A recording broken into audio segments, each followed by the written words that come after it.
Wait a second. They did what? Guys, we're back with another reaction video. This time we're checking out the inconvenient truth about the Republican Party. You know what's so crazy? I've reacted to a few videos about like Donald Trump or whatever, and people call me a fascist. And I consider myself the furthest thing from that. I take ideas from the Democrats, I take ideas from the Republicans, and come up with my own conclusions. So I'm doing this video today just to prove to people that I'm not one side or the other. I'm an independent with my own rational mind, and I come up with my own conclusions. So I have no idea what to expect on this. So let's jump into this, see what it's all about, all right? Let's do it. Racist, sexist, Republican, these words are virtually interchangeable, at least according to most professors, journalists, and celebrities. So are they right? Let's take a look at history. The Republican Party was created in 1854. The first Republican Party platform, adopted at the party's first national convention in 1856, promised to defeat, quote, those twin relics of barbarism, polygamy and slavery. Those twin relics were spreading into the Western territories. Republicans feared that as those territories became states, polygamy and slavery might become permanent parts of American life. Polygamy, the marriage of one man to multiple women, devalued women and made them a kind of property. Slavery, of course, did the same to blacks, literally. The Democrats were so opposed to the Republicans and their anti-slavery stance that in 1860, just 6 weeks after the election of the first Republican president, Abraham Lincoln, South Carolina, a state dominated by Democrats, voted to secede from the Union. The Civil War that followed was the bloodiest war in U.S. history. So it just led seems to to me that the Republican Party was founded on avoiding men with multiple women and avoiding slavery, which is kind of like dehumanizing in both aspects. Because if a man is with like 5 different chicks, he doesn't really value the one girl as he should, because it's your wife. That's like the most sacred bond you could ever have. So it's kind of dehumanizing if you're just with 6, 7 different people. So I agree with that in that regard. And obviously slavery is like the worst thing that's ever happened. So I agree with both Republican issues here. So I guess you can call me Republican. Passage by Republicans of the 13th Amendment, which freed the slaves, the 14th Amendment, which gave them citizenship, and the 15th Amendment, which gave them the vote. In 1870, the first black senator and the first black congressman were sworn in, both Republicans. In fact, every black representative in the House until 1935 was a Republican, and every black senator until 1979 was too. For that matter, the first female member of Congress was a Republican. The first Hispanic governor and senator were Republicans. The first Asian senator, you get the idea. Republicans also kept their pledge to defend women's rights. In 1862, the Morrill Anti-Bigamy Act was passed by the Republican-controlled Congress to put an end to polygamy.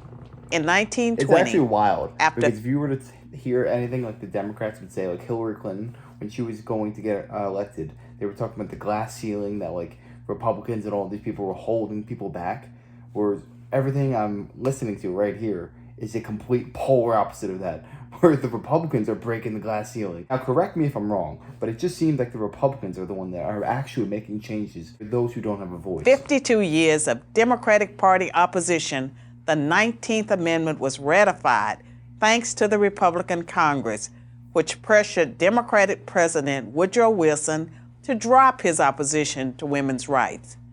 In the final tally, only 59% of House Democrats and 41% of Senate Democrats supported women's suffrage. That's compared to 91% of House Republicans and 82% of Senate Republicans. That's insane. There certainly was a war on women, and it was led by the Democratic Party. But while Republicans had won a major battle for women's rights, the fight for black civil rights had a long way to go. In the 1920s, Republican President Calvin Coolidge declared that the rights of blacks are just as sacred as those of any other citizen. We're all By human contrast, when famed sprinter Jesse Owens, a staunch Republican, won 4 gold medals at the 1936 Berlin Olympics, he was snubbed by Democratic President Franklin Roosevelt. Roosevelt only invited white Olympians to the White House. 2 decades later, Disgusting. it was a Republican president, Dwight Eisenhower, who sent the 101st Airborne Division to escort black students into Little Rock Central High when Arkansas Governor Orville Forbes, a Democrat, refused to honor a court order to integrate the state's public schools. The Civil Rights Act of 1960, which outlawed poll taxes and other racist measures meant to keep blacks from voting, was filibustered by 18 Democrats for 125 hours. Not one Republican senator opposed the bill. Its follow-up bill, the Civil Rights Act of 1964, is one of the landmark pieces of legislation in American history. That, too, survived a filibuster by Democrats thanks to overwhelming Republican support. Why But you have might I be been lied to my entire life? Because everything I've ever heard about politics when I was growing up and in high school or whatever is that the Republicans want to keep their money and they're all about themselves and the rich, where the Democrats are actually the people that want to help those less fortunate, minorities or whatever it may be. We've been lied to, especially if you freaking turn on the news. Oh my gosh, don't even get me started on that. thinking all that's in the past. What have Republicans done for women and blacks lately? The answer you'd hear from professors, journalists, and celebrities question. is not much. And this time they'd be right.